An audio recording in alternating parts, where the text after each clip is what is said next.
అంటే ఆయన ప్రోగ్రామ్ అడుగుతున్నాడు, పామర్లో ఏం చేసుకొచ్చారు చెప్పండి సార్.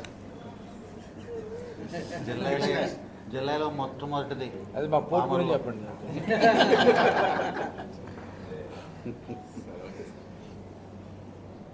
అభివృద్ధి అనేది గత 5 సంవత్సరాల్లో కుంటిపడటం మనందరికీ తెలుసు. అందులో భాగంగానే ప్రజల తిరుగుబాటుతో 11 సీట్లకు పరిమితం అవటం, ఈ గడిచిన 11 నెలలు ఎన్డీఏ కూటమి ఏర్పడిన తర్వాత గడిచిన 11 నెలల్లో మరి అభివృద్ధి అనేది సంక్షేమం సమపాడులో ముందుకెళ్తూ ఉన్నారు. జీర్ణించుకోలేక మొన్న జరిగిన అమరావతి పునర్నిర్మాణం కూడా రాష్ట్ర ప్రజల్లో ఎంతో సంతోషాన్ని కలిగించింది. ముఖ్యంగా ఎంత దౌర్భాగ్య పరిస్థితి అంటే మన రాష్ట్రానికి రాజధాని లేకపోవటం అనేది దేశంలో బహుశా మన ఆంధ్ర రాష్ట్రం అయి ఉంటుంది. గడిచిన 5 సంవత్సరాల్లో కూడా మళ్ళీ అది పునఃప్రారంభం అవటం, సుమారు 49,000 కోట్లు ఇన్వెస్ట్ చేయటం, తద్వారా అభివృద్ధి అనేది పరుగులు పెడతా ఉంది. ప్రపంచ స్థాయి రాజధానిని మనం అమరావతిలో నిర్మించుకుంటున్నాం, అందులో ఏ విధమైన సందేహం లేదు. అలాగే నారా చంద్రబాబు నాయుడు గారు ప్రతి ఇంటికి ఒక పారిశ్రామికవేత్త రావాలి, బయటికి పారిశ్రామికవేత్తను తయారు చేయాలనే ముఖ్య ఉద్దేశంతో ఇండస్ట్రియల్ పార్క్స్ అనేది 175 కాన్స్టిట్యున్సీల్లోని పెట్టాలని నిర్ణయించిన తర్వాత తొలిసారిగా ఈ కృష్ణా జిల్లాలో మే 1వ తారీఖున వర్చువల్ శంకుస్థాపన చేయడం జరిగింది పామర్లో. మరి ఈరోజు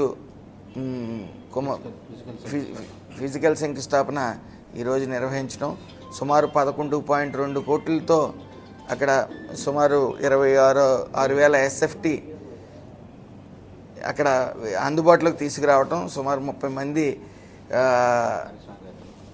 పారిశ్రామికవేత్తలు అందులో వెసులుబాటు ఇవ్వటం, అంటే ప్లగ్ అండ్ ప్లే విధానాన్ని అక్కడ ఉంచటం, 500 మంది వరకు ఉపాధి కల్పించే ముఖ్య ఉద్దేశంతో అక్కడ నిర్మించడం జరిగింది. ప్రతి ఒక్క కాన్స్టిట్యున్సీ 175 కాన్స్టిట్యున్సీల్లో ఇవన్నీ కూడా వెలుగులోకి వస్తాయి.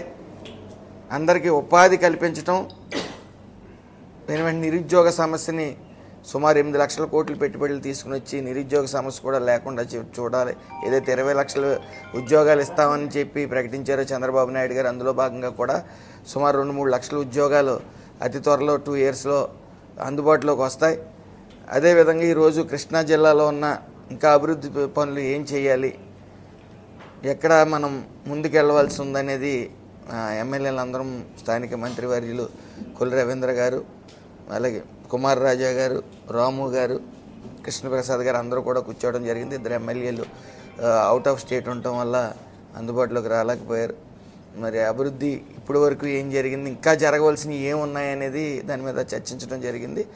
రానున్న కాలంలో ఈ యొక్క కృష్ణా జిల్లాని సువర్ణ కృష్ణా జిల్లాగా చేసేందుకు మేము అందరం కృషి చేస్తూ ఉన్నాం. దానికి చంద్రబాబు నాయుడు గారు ఎల్లవెల్లా మాకు సహకరిస్తూ ఉన్నారు. ఈ కృష్ణా జిల్లాని సువర్ణ కృష్ణా జిల్లా చేసేందుకు మా అందరూ కృషి చేస్తూ ఉన్నాం. దాదాపు 40 సంవత్సరాల పైన ఆయన రాజకీయాల్లో ఉన్నారు. మొన్ననే అమరావతి మళ్ళీ పునఃప్రారంభించుకున్నాం. ప్రధానమంత్రి గారు వచ్చారు.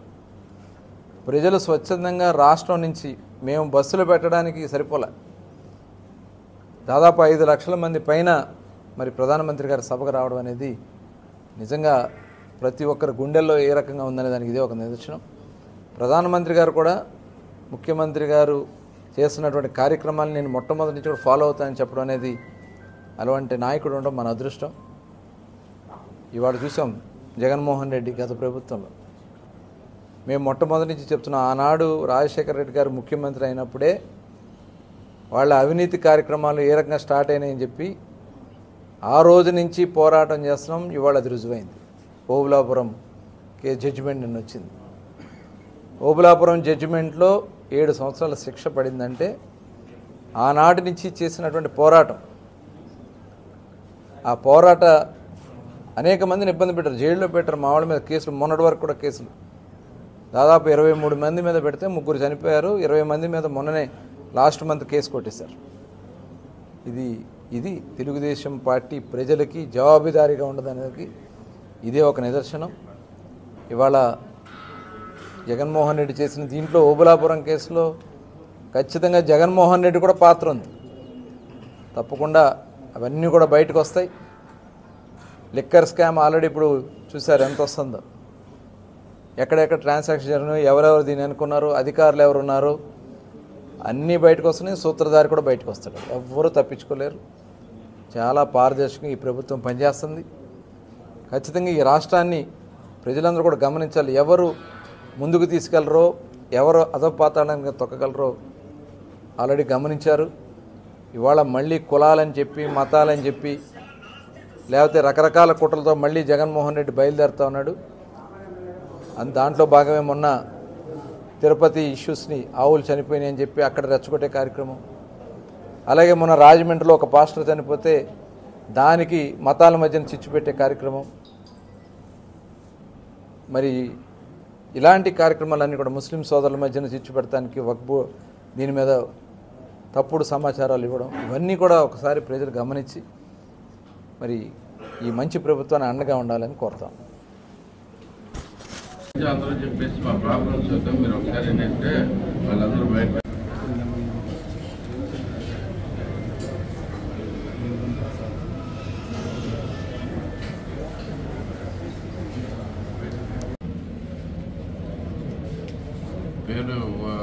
పేరు గొప్ప ఊరు దెబ్బాలే పరిస్థితి ఎలా ఉందంటే రాష్ట్రం మొత్తం గుడివాడ వైపు చూస్తుంది అనేది ఒక ట్రెండ్ అందరూ చూస్తున్నారు. కానీ ఇక్కడ చేయడానికి అనేది పెద్దగా ఏమీ లేకుండా ఉన్నది. ఒకటి వ్యవసాయం చూసుకుంటే వ్యవసాయంలో మనకి మెయిన్ వరి ఒకటే పడుతుంది, ఇంకే అవకాశం లేదు. ఆ వరి మాదేదో మరి దొడ్డు బియ్యం అంటారు.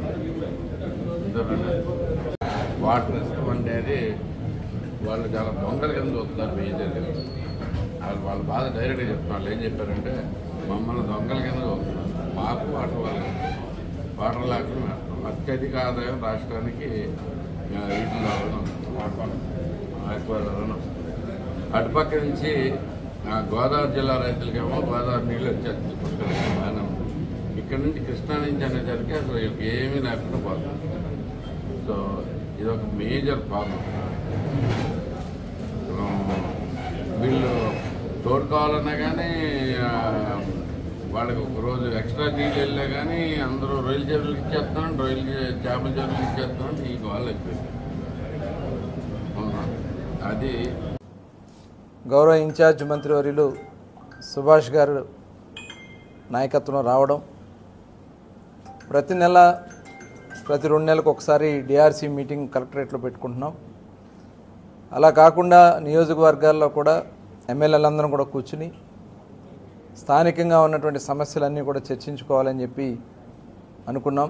అందులో భాగంగా ఈరోజు గుడివాడలో వెనుగల రాము గారి నాయకత్వంలో ఈరోజు ఇక్కడ సమావేశాన్ని ఏర్పాటు చేసుకున్నాం.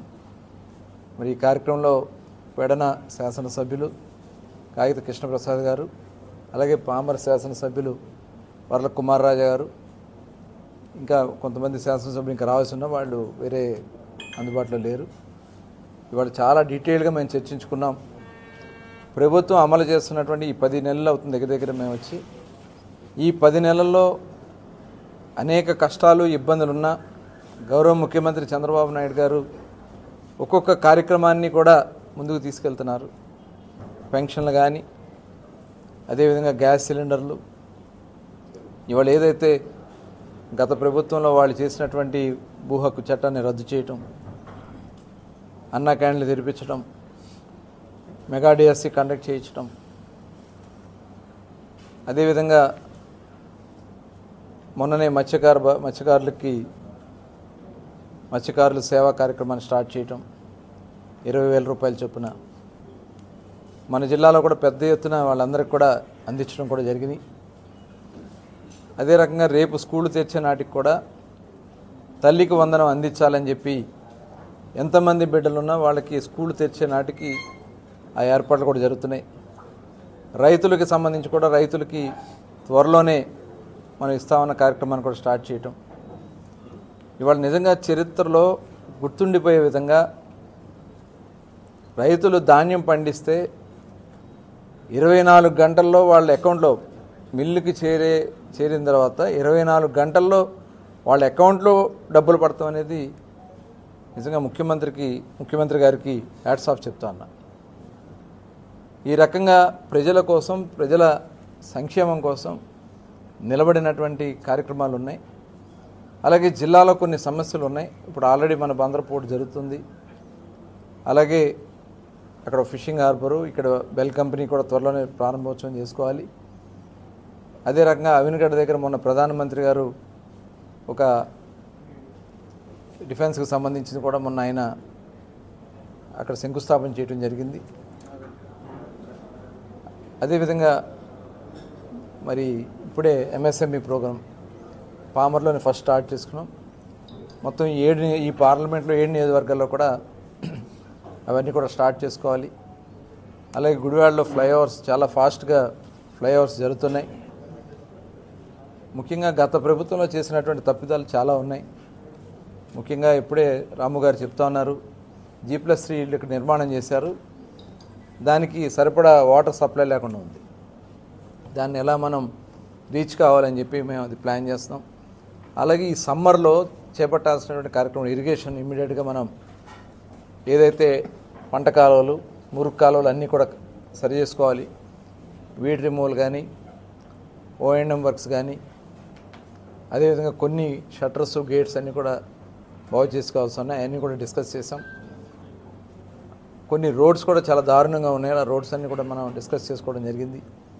డెఫినెట్గా ఇవన్నీ కూడా త్వరలోనే ముఖ్యమంత్రి గారు టైం అడిగి జిల్లాలో ఉన్నటువంటి ఎమ్మెల్యేలు, ప్రజాప్రతినిధులు అందరూ, ఎంపీ గారు బాలశౌరి గారు కూడా చాలా సపోర్ట్గా ఉన్నారు. అందరం కలిసి వెళ్ళి జిల్లాని ఏ రకంగా ఆయన సపోర్ట్ తీసుకోవడం కోసం అడుగుతాం జరుగుతుంది. ఇవాళ డెఫినెట్గా ఈ మంచి ప్రభుత్వం, మంచి కార్యక్రమాలతో ముందుకెళ్తున్నాం. ఇవాళ మనం ముఖ్యమంత్రి గారు మొట్టమొదటి నుంచే చెప్తా ఉన్నారు,